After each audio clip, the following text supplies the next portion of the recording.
Friends, അങ്ങനെ കുറേ നാളിന് ശേഷം കുറേ കാലത്തിന് ശേഷം ഞാനിതാ വീണ്ടും തിരിച്ചെത്തിയിരിക്കുന്നു. ഞാൻ എവിടെയായിരുന്നു, എങ്ങനെയായിരുന്നു, ഏത് രീതിയിലായിരുന്നു എന്നൊക്കെ ഉള്ളത് വലിയ കഥയാണ്. അത് ഞാൻ പിന്നെ പറഞ്ഞുതരാം. അങ്ങനെ കുറേ കാലത്തിന് ശേഷം ഞാനിതാ ഒരു വലിയ ട്രിപ്പ് വീണ്ടും പോവുകയാണ്. ഇതിനിടയ്ക്ക് ചെറിയ ചെറിയ ട്രിപ്പൊക്കെ പോയിട്ടുണ്ട് കേട്ടോ. വലിയ ട്രിപ്പ് ഇപ്പോൾ വീണ്ടും പോവുകയാണ്. ഒറ്റയ്ക്കല്ല, എൻ്റെ അനിയനും അനിയൻ്റെ ഫ്രണ്ട്സും ഉണ്ട്. അപ്പോൾ ഇന്ന് നമ്മൾ എവിടെയാണ് പോകുന്നതെന്ന് വെച്ചാൽ കേദാർകാന്തിയാണ്. കേദാർകാന്തിയിലാണോ നമ്മൾ പോകുന്നതെന്നൊന്നും അറിയില്ല, കാരണം നമ്മൾ മഞ്ഞ് വീഴ്ച കാണാൻ വേണ്ടി പോവുകയാണ്. പക്ഷേ ഇപ്പോൾ അവിടെ കിട്ടിയ റിപ്പോർട്ട് അനുസരിച്ചിട്ട് മഞ്ഞ് ഇതുവരെയ്ക്ക് വീണിട്ടില്ല. നമ്മുടെ പൊന്മുടി പോലെയും മൂന്നാർ പോലെയൊക്കെ ഉള്ളൂ.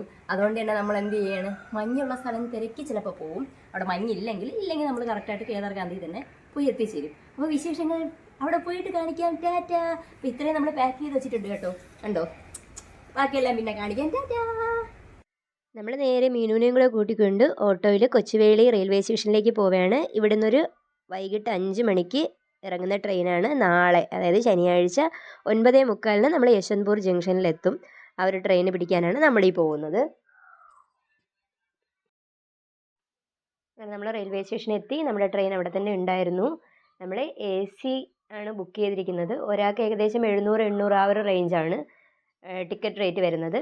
അപ്പോൾ ഇനി നമ്മൾ നേരെ നാളെ രാവിലെ 9:45 യശ്വന്ത്പൂരിലെത്തുന്ന രീതിക്കാണ് ഇത് പോകുന്നത്. അപ്പോൾ അവിടെ പോയതിന് ശേഷം നമ്മൾ നേരെ റെനീഷിൻ്റെ വീട്ടിലേക്ക് പോകും. റെനീഷിൻ്റെ വീട്ടിൽ നിന്ന് റെനീഷിൻ്റെ ഒരു കസിനുണ്ട് ശ്രീജിത്തിനെയും കൂടെ കൂട്ടിക്കൊണ്ട് നമ്മൾ വീണ്ടും ഡൽഹിയിലേക്ക് യാത്ര തിരിക്കും. ഞാൻ എൻ്റെ അസിസ്റ്റൻറ്റിനെ കണ്ടു ഗൈസ്. അസിസ്റ്റൻ്റ് നേരത്തെ വന്ന് ട്രെയിനൊക്കെ ബുക്ക് ചെയ്തില്ല, ട്രെയിനൊക്കെ കണ്ടുപിടിച്ച് പ്ലാറ്റ്ഫോമൊക്കെ കണ്ടുപിടിച്ച് വെച്ചിട്ടുണ്ടായിരുന്നു.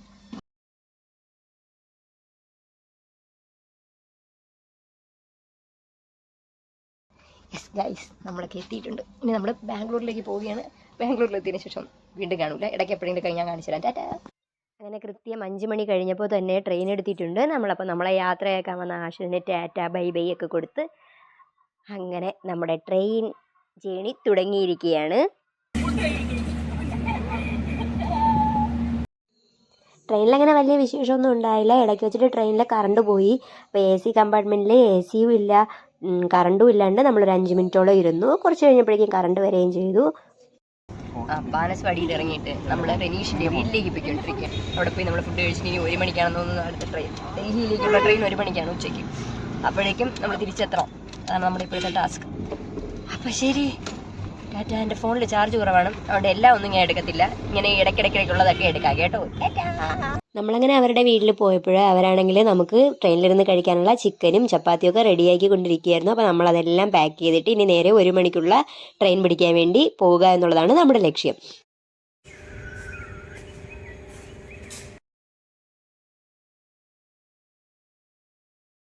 റെഡിയായി എല്ലാം ഇറങ്ങി വന്നിരിക്കുന്നു. Hi guys. ഇനി ഹായ് ഗൈസ്. മോനെയും ബുക്ക് ചെയ്ത് അടുത്തെത്തുമ്പോഴേക്കും അവരെല്ലാവരും ക്യാൻസൽ ചെയ്തു. അങ്ങനെ അവസാനം കിട്ടിയതാണ്. നമ്മൾ 1 മണിക്ക് എത്തണമായിരുന്നു, പക്ഷേ ഇപ്പോൾ തന്നെ ഇതിൽ കാണിക്കുന്നത് 1:10 ട്രെയിൻ 1 മണിക്ക് അവിടെ നിന്ന് എടുക്കുന്നതായതുകൊണ്ട്, സ്റ്റാർട്ടിങ് ആയതുകൊണ്ട് ലേറ്റ് ആവത്തുമില്ല. സോ നമ്മൾ ടെൻഷൻ അടിച്ച് പണ്ടാരം തുടങ്ങി എല്ലാവരും പോകുന്നതാണ്. നമുക്ക് ഉറപ്പായിരുന്നു നമുക്ക് ട്രെയിൻ മിസ്സാകുമായിരുന്നു. ആ ഒരു രീതിക്ക് നമ്മൾ പോയിക്കൊണ്ടിരിക്കുകയാണ്.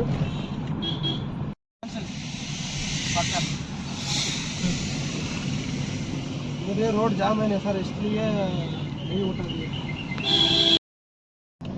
ട്രെയിൻ കിട്ടില്ല.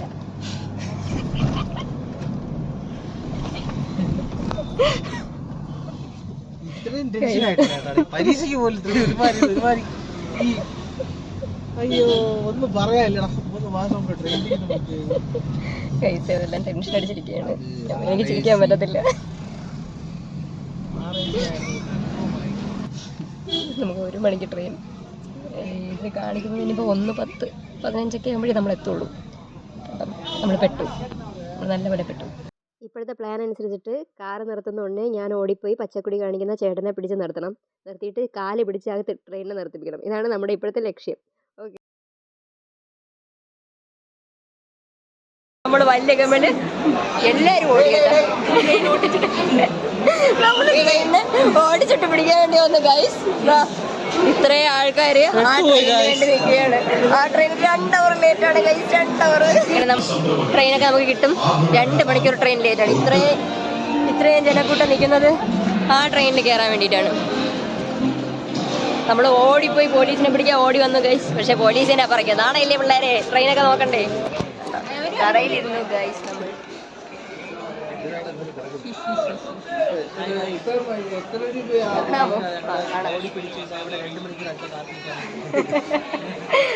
പാവം ടാക്സിക്കാരൻ ഓരോ തെറി വിളിച്ചിട്ട് ഇവിടെ വന്നപ്പോ 2 മണിക്കൂർ ട്രെയിനിൽ.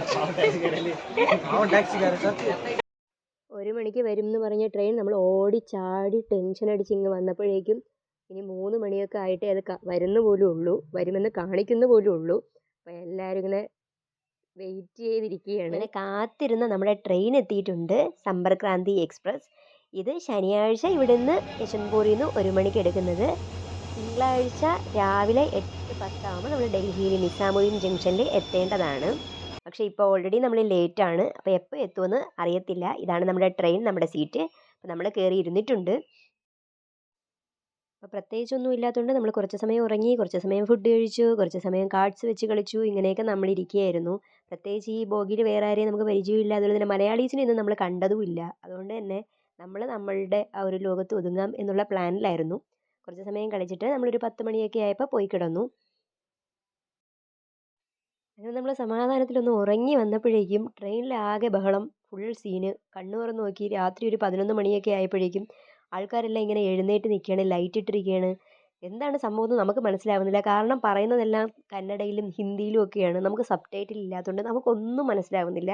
ഒരാൾ മൂക്കിൽ നിന്ന് ബ്ലഡ് പോയിട്ട് ഭയങ്കരമായിട്ട് നിലവിളിക്കുന്നു, അയാൾ എന്തൊക്കെയോ സംസാരിക്കുന്നു, വേറൊരാൾ ഭയങ്കരമായിട്ട് ദേഷ്യപ്പെട്ടിരിക്കുന്നു. എന്താണ് കാര്യമെന്ന് ആക്ച്വലി നമുക്കൊന്നും മനസ്സിലായിട്ടില്ലായിരുന്നു.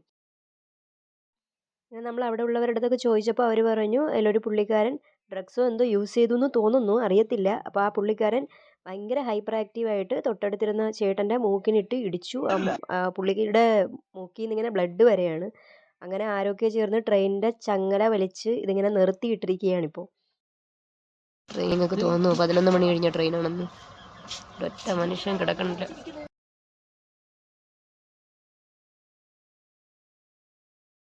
പുള്ളി ഈ പ്രശ്നമൊക്കെ ഉണ്ടാക്കിയിട്ട് അവിടെ തന്നെ കഷ്ണക്കാലിട്ട് അങ്ങനെ ഇരിക്കുകയാണ്. പുള്ളി എഴുന്നേറ്റ് പോകുന്നില്ല, ആരും വന്ന് പിടിച്ചുകൊണ്ടും പോകുന്നില്ലായിരുന്നു. നമ്മൾ എന്ത് ചെയ്യണമെന്ന് അറിയാണ്ട് നമ്മളും നിൽക്കുകയാണ്. കാരണം പോലീസ് വന്നാലേ എന്തെങ്കിലും ചെയ്യാൻ പറ്റത്തുള്ളൂ, നമുക്കൊന്നും ചെയ്യാൻ പറ്റത്തില്ല. കാരണം പുള്ളി ഹൈ ആയിട്ട് നിൽക്കുകയാണ്. വിശ്വസിച്ച് നമുക്ക് ആ വണ്ടിയിൽ ട്രാവൽ ചെയ്യാനും പറ്റത്തില്ല. ആ ഒരു സിറ്റുവേഷനിൽ നിൽക്കുകയാണ് നമ്മളെല്ലാം. പോലീസ് വന്ന് പുള്ളിയെ പിടിച്ചുകൊണ്ട് പോവുകയാണ്. പക്ഷേ അവിടെ പോലീസുമായിട്ടും പുള്ളി നല്ല രീതിക്ക് തന്നെ പ്രശ്നം ഉണ്ടാക്കുന്നുണ്ട്. പുള്ളി നിലവിളിക്കുന്നുണ്ട്, പുള്ളി പോലീസിനോട് വാക്കേറ്റം നടത്തുന്നുണ്ട്, പോലീസിനെ കൈവയ്ക്കാൻ നോക്കുന്നുണ്ട്. അങ്ങനെ നല്ല സീനായിരുന്നു. ബോഗിയിലുള്ള എല്ലാവരെയും പുള്ളിക്കാരൻ ഭീഷണിപ്പെടുത്തിയായിരുന്നു. ബോഗിയിലുള്ള എല്ലാവർക്കും ഞാൻ തരും തരും എന്ന് പറഞ്ഞുകൊണ്ടിരിക്കുകയായിരുന്നു. അപ്പം പോലീസ് എന്തായാലും പിടിച്ചു പുറത്ത് കൊണ്ടുപോയി. ഇത് കഴിഞ്ഞ് പുറത്തേക്ക് കൊണ്ടുപോയി പോലീസുകാർ പിടിച്ചിട്ടൊന്നും പുള്ളി കയ്യിൽ നിൽക്കുന്നില്ല. അങ്ങനെ ബോഗിയിലുള്ള ബാക്കിയുള്ളവരും കൂടെ ഇറങ്ങിപ്പോയി പുള്ളിയെ പിടിച്ച്. അങ്ങനെ പുള്ളിയെ ട്രെയിനിൽ തന്നെ ബെഡ്ഷീറ്റ് വെച്ചൊക്കെ കെട്ടിയാണ് അങ്ങനെ പ്ലാറ്റ്ഫോമിൽ കിടത്തി. എന്നിട്ടാണ് നമുക്ക് ഇവിടുന്ന് പോകാൻ പറ്റി. ഈ ഒരു ഇൻസിഡൻറ്റിന് ശേഷം നമുക്ക് പറ്റിയൊരു ഇതെന്ന് വെച്ച് കഴിഞ്ഞാൽ നമ്മൾ 5 പേര് മാത്രമായിട്ട് ഒരു 2 ദിവസം ചിലവഴിക്കേണ്ടിയിരുന്ന ഒരു ട്രെയിൻ ജേണി ഈ ബോഗിയിലുള്ള എല്ലാവരുമായിട്ട് നമ്മൾ കമ്പനിയായി. നമുക്ക് ഇവിടുന്ന് ഒരുപാട് ഫ്രണ്ട്സിനെ കിട്ടി. ഇനി നാളെ നമ്മൾ കണ്ണ് തുറക്കുമ്പോൾ മുതൽ ഈ മനുഷ്യരെല്ലാം നമ്മുടെ ഫ്രണ്ട്സാണ് ആക്ച്വലി. അപ്പം ആക്ച്വലി ഈ ഒരു ബാഡ് ഇൻസിഡൻറ്റ് നടന്നതുകൊണ്ട് തന്നെ മനുഷ്യരെല്ലാവരും ഒന്നായിട്ട്, പിന്നെ ലാംഗ്വേജ് ബാരിയറോ അതൊന്നും ഇല്ലാണ്ട് എല്ലാവരും നല്ല രീതിക്ക് തന്നെ മിണ്ടാൻ തുടങ്ങി. നമ്മളൊരു 10:45 ആയപ്പം ഈ സ്റ്റേഷനിലെത്തി. ഇപ്പോൾ 11:55 12 മണി അടുപ്പിച്ച് ആ സ്റ്റേഷനിൽ നിന്ന് പ്രശ്നമൊക്കെ കഴിഞ്ഞ് ഇറങ്ങുകയാണ്. പുള്ളിക്കാരനെ പോലീസ് പിടിച്ചുകൊണ്ട് പോയി ഗൈസ്. കാലൊക്കെ കെട്ടിയിട്ടുകൊണ്ട് പോണ കണ്ടു. ഇവരൊക്കെ ആക്ച്വലി നമ്മൾ ഇന്നലത്തെ ഈ ഒരു ഇൻസിഡൻറ്റ് കാരണം നമുക്ക് കിട്ടിയ ഫ്രണ്ട്സാണ്. അതാണ് കെവിൻ, ഹിന്ദിയാണ്, മലയാളം അറിയത്തില്ല. അപ്പോൾ നമ്മളെല്ലാവരുമായിട്ടും നല്ല കമ്പനിയായി. കുറേ പഞ്ചാബി ചേട്ടന്മാർ, കുറേ ഹിന്ദി ചേട്ടന്മാർ, പിന്നെ കുറേ കന്നഡ ചേച്ചിമാരും ചേട്ടന്മാരും എല്ലാം കമ്പനിയായി. അങ്ങനെ എല്ലാവരും കൂടെ ഒന്നിച്ച് കാർഡ്സൊക്കെ കളിച്ച് ഇവരെല്ലാവരെയും നമ്മൾ പരിചയപ്പെട്ടതാണ്. ഒരു ബാംഗ്ലൂരിലുള്ളവരാണ്. അപ്പോൾ ഇവരെല്ലാവരും കുറേ പേര് നമ്മളങ്ങനെ കണ്ടുപിടിച്ചു. കേദാർഗാന്ധിയിലേക്ക് പോകുന്ന ഒരു 5 പേരോളം ട്രെയിനിൽ തന്നെ ഉണ്ട്. അപ്പം നമ്മൾ കേദാർഗാന്ധിയിൽ മൂടൽമഞ്ഞ് മാത്രമേ ഉള്ളതുകൊണ്ട് നമ്മൾ പങ്കർജുള്ളയിലോട്ട് പോയാലോ എന്നുള്ള പ്ലാൻ ഇട്ടിട്ട് എല്ലാവരും കൂടെ അപ്പോൾ പങ്കർജുള്ളയിലേക്ക് പോകാൻ വേണ്ടിയിട്ട് നമ്മൾ അവരെയും കൂടെ പറഞ്ഞ് അങ്ങനെ നമ്മളെല്ലാവരും സെറ്റാക്കി വെച്ചിട്ടുണ്ട്.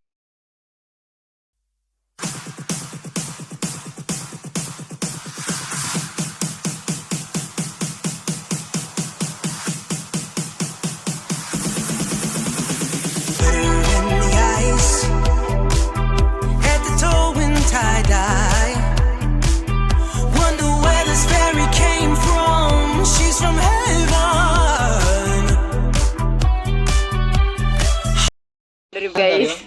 പിള്ളേര് മണ്ടയിൽ കേറുക, പിന്നെ അവർ ഇറങ്ങുന്നില്ല.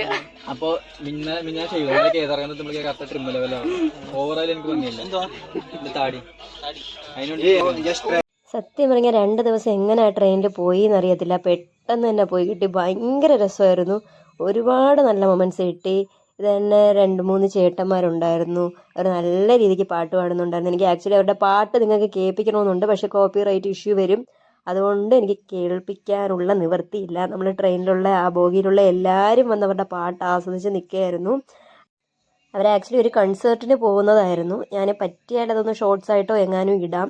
കാരണം എനിക്ക് അവരുടെ പാട്ട് നിങ്ങൾക്കൊന്ന് കേൾപ്പിച്ച് തരണമെന്നുണ്ട്, പക്ഷേ ഇതിൽ കേൾപ്പിക്കാനുള്ള നിവൃത്തി എനിക്കില്ല. അതുകൊണ്ടാണ് സോറി. ആക്ച്വലി ഒരുപാട് നല്ല മൊമെന്റ്സ് നമുക്ക് അവിടെ കിട്ടിയായിരുന്നു. നമ്മുടെ സീറ്റിൽ വന്നിരുന്ന പഞ്ചാബി ചേട്ടൻ ആദ്യം ഭയങ്കര സീരിയസ് ആയിട്ട് വന്നിരുന്നെങ്കിലും പിന്നീട് ചേട്ടൻ മലയാളം സോങ്സ് ഒക്കെ യൂട്യൂബിൽ തപ്പിയെടുത്ത് നമ്മുടെ കൂടെ ഡാൻസ് കളിച്ചൊക്കെ ഇരിക്കുകയായിരുന്നു. ഭയങ്കര രസമുള്ള ദിവസങ്ങളായിരുന്നു. അപ്പോൾ ഒരുപാട് മൊമെന്റ്സ് ഉണ്ടായിരുന്നു. നമ്മൾ ഒരുപാട് എൻജോയ് ചെയ്തു. ഇത്രയും സ്ട്രേഞ്ചേഴ്സാണ് ആ ബോഗിക്കകത്തുള്ളത്, പക്ഷെ അവരെല്ലാവരും ഒരുപോലെ ഇരുന്ന് 2 ദിവസവും എൻജോയ് ചെയ്തിരിക്കുകയായിരുന്നു.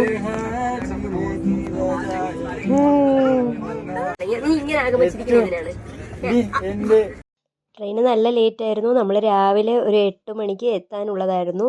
നമ്മൾ ഉച്ച കഴിഞ്ഞിട്ട് എത്തുന്ന രീതിക്കാണ് എന്തായാലും ഇപ്പോൾ പോകുന്നത്. അപ്പോൾ നമ്മുടെ മിക്ക പ്ലാനും ഡ്രോപ്പായി. നമ്മൾ ഡൽഹിയിൽ കുറച്ച് സ്ഥലങ്ങളൊക്കെ കറങ്ങണമെന്നൊക്കെ വിചാരിച്ചാണ്. അപ്പോൾ അതൊന്നും നടക്കത്തില്ല. ജസ്റ്റ് 2-3 സ്ട്രീറ്റ്സ് മാത്രം പോകാനേ നമുക്ക് പറ്റത്തുള്ളൂ. ഹായ് ഫ്രണ്ട്സ്, നമ്മൾ ട്രെയിനിൽ നിന്ന് തന്നെ ഒരുങ്ങിയിട്ടുണ്ട്.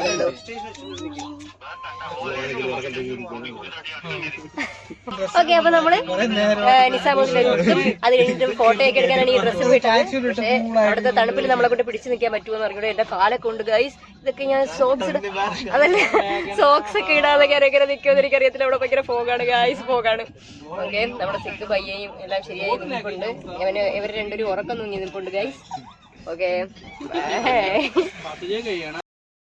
ഗൈസ്, ട്രെയിനിൽ നിന്ന് കിട്ടിയ എല്ലാം നമ്മളിവിടെ ലാസ്റ്റ് ഷോപ്പിലെത്തി ഫോട്ടോ എടുക്കാൻ നിൽക്കുകയാണ്. എല്ലാവരും ഉണ്ട്. നമ്മളിതാ ഡൽഹിയിൽ എത്തിയിരിക്കുന്നു.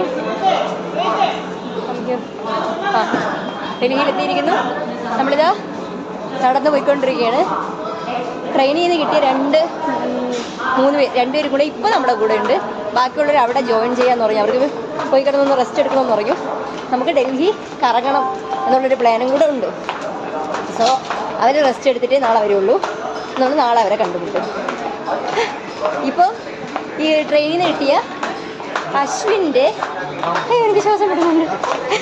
ട്രെയിനിൽ നിന്ന് കിട്ടിയ അശ്വിൻ്റെ ഒരു സീനിയർ ചേച്ചി, ഒരു ഫ്രണ്ട് ഇതുപോലെ വരുന്നെന്ന് പറഞ്ഞു. പുള്ളിക്കാരി ഡൽഹിക്കാരിയാണ്. നമ്മളെ കൊണ്ടെല്ലാം കാണിക്കാന്ന് പറഞ്ഞിട്ടുണ്ട്. അങ്ങനെ നമ്മളെല്ലാവരും കൂടെ പോവുകയാണ് കേട്ടോ. ഐ വിൽ ഷോദ്യം. ഇവരുടെ സംസാരിക്കാൻ ഭയങ്കര ഇംഗ്ലീഷ് കാര്യം ഗൈസ്. ഓക്കെ, അവരെയൊക്കെ കാണിച്ചു തരാം. വേണ്ട. രാവിലെ 8 മണിക്ക് എത്തേണ്ട നമ്മളിപ്പോൾ 3 മണിക്കാണ് ഡൽഹിയിൽ എത്തിയിരിക്കുന്നത്. ഇനി നമ്മൾ ക്ലോക്ക് റൂമിൽ കൊണ്ടുപോയി നമ്മുടെ ബാഗുകളെല്ലാം വച്ചിട്ട് നമുക്ക് പറ്റുകയാണെങ്കിൽ ഡൽഹി ഒന്ന് കറങ്ങുക, ഇല്ലെങ്കിൽ ജസ്റ്റ് അവിടുത്തെ സ്ട്രീറ്റ്സും കാര്യങ്ങളെങ്കിലും പോവുക. അതാണ് നമ്മുടെ ഇപ്പോഴത്തെ പ്ലാൻ. ക്ലോക്ക് റൂമിൽ വയ്ക്കുകയാണ്. ഇതാണ് അതിൻ്റെ ടൈമും കാര്യങ്ങളും റേറ്റും. ഓക്കെ ഫ്രണ്ട്സ്, ഇനി നമ്മൾ കറങ്ങാൻ പോകും കേട്ടോ. ഇവിടുന്ന് നമ്മൾ ആദ്യം കഴിക്കാൻ പോകും.